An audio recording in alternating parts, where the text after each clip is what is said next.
thank my panelists.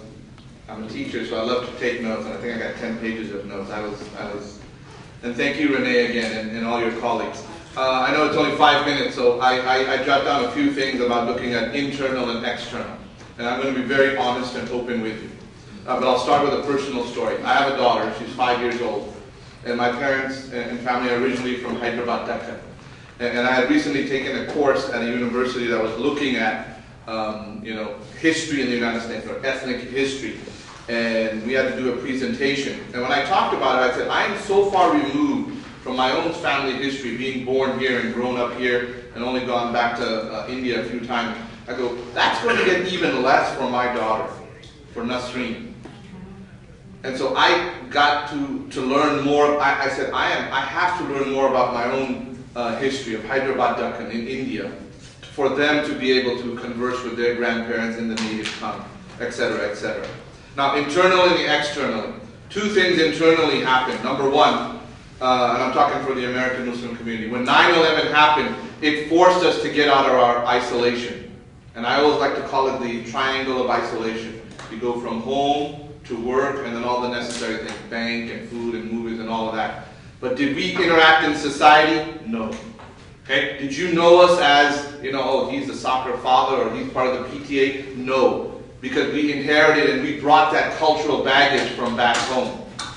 So I think that was the number one thing, that we have to become active and participant. And I'm preaching to the choir. You already know that. You're doing it. But for the new kids on the block, it's a growing process for us. And number 2, we made a conscious effort to move away from pigeonholing our next generation. What do I mean by that? Well, 10, 20, 15 years ago, the parents would be saying, son or daughter, you can do anything you want in life. You could be, excuse me, doctor, you could be any doctor that you want. You could be any engineer, and that was the only thing that was given to our next generation. You're either a doctor or you're an engineer. But what do you find today? You have young Muslims going into the fine arts, going into law, going into education, and it's just opening up and broadening their mind. So that's internally. Externally, as I said, just be active and participant in society, whether it's your city council, whether it's your school PTA. As you know, in the city of Bell, one of the new elected officials happens to be a Muslim. From an organizational perspective, I think the professor said it, education, education, education. So every year, our organization has the status of Muslim civil rights in the country. Specific programs, we have something called the Muslim Youth Leadership Program that takes young American Muslims and others to Capitol Hill to train them about all these things that Renee's talking about, of getting legislation, knowing the ins and outs. And I'll leave you with one last thing. Well, another program is we have coupled with the Japanese American community, and it's called the Pilgrimage to Manzanar. So we want them to know about the history and what took place during World War II, and what families had to go through growing up in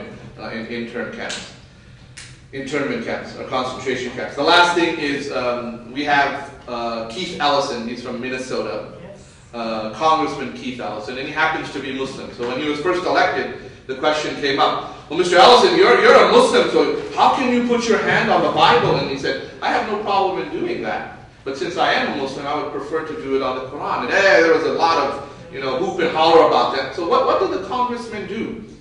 He went and he found a copy of the Quran that was in the library of President Thomas Jefferson.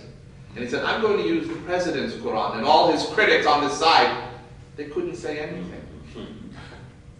So with that, those were some of the solutions that I wanted to bring to the table. Thank you very much.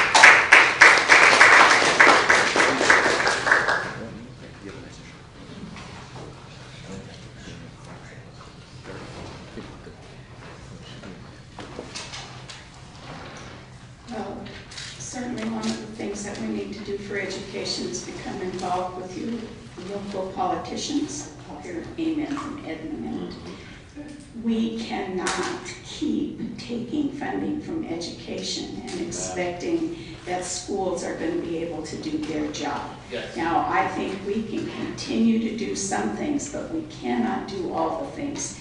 And I don't know how they can talk on one hand about this nation having low performance in academics compared to other countries, and then continue to give us the least amount of money around and expect us to work wonders. So it's a difficult situation. Certainly, my expertise in education is really in the community college system. We do have programs in place to help students be successful. Puente program, Tumaini program. Valley has Valley Bound. There's student success programs, and we know that freshmen need extra help. That the transition from high school to college is extremely tough. And so we have programs to help that. But I am going to go back to, we each have an individual responsibility to take action in whatever arena you're in, whatever community service you choose to partake in. Become active. When you see discrimination, say something about it. Stand up and be heard.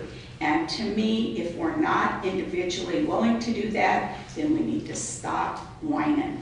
So that's, it's time to stop talking and act. I agree with you, Renee. Thank you.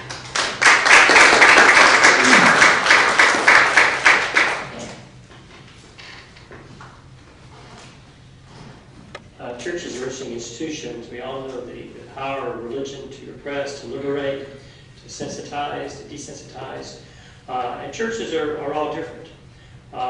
In our community, we have churches that are primarily Republican, if you will, red churches. We have very few churches that are primarily Democratic.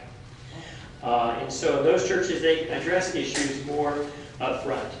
The church I serve might be called a purple church, in that we're made of people all across the political spectrum, from conservative Republicans to liberal Democrats.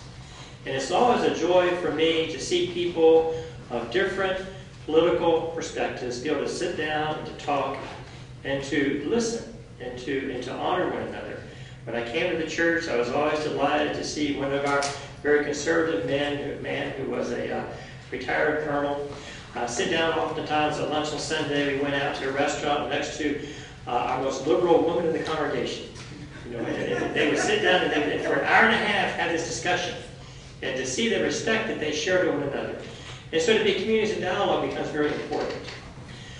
What we also seek to do is to involve people in the community. And what purple churches do, and there's lots of purple churches, what we seek to do is that we're not going to take votes on different political issues. But what we can do is to know that everybody's concerned about their neighbor, or ought to be or can be, and provide opportunities for people to sit down one-to-one and to help people to serve people.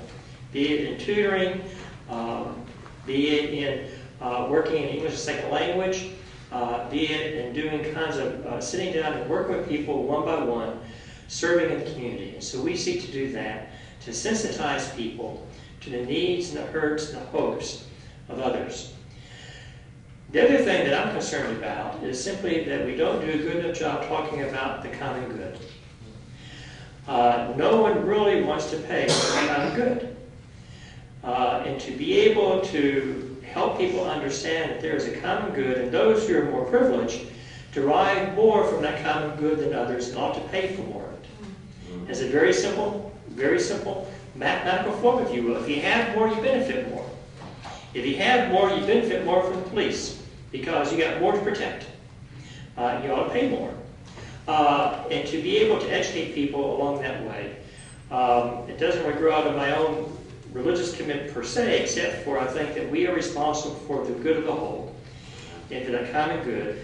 I remember reading the Daily Facts a few years ago, and I've used this in sermon illustrations. A gentleman's writing in complaining about how college students want all this help going to college. He says, I went to college, nobody helped me, I paid my own way, I worked, nobody helped me, and I graduated from the University of California at Riverside. I go, what? No one helped you? The state of California paid for your education. Probably the GI Bill, too. How can someone be that unreflective? Yeah. And what we need to do is to help people to think through, to be more reflective about the common good, and to realize that those who have more benefit more from that common good and ought to be willing to pay more for it. And I think that as we're able to help people understand the importance of that common good and to be able to see that it needs to be paid for, that we're going to have, hopefully, more opportunity to get more money for education. All these things, healthcare, all these things are very precious to all. So thank you very much.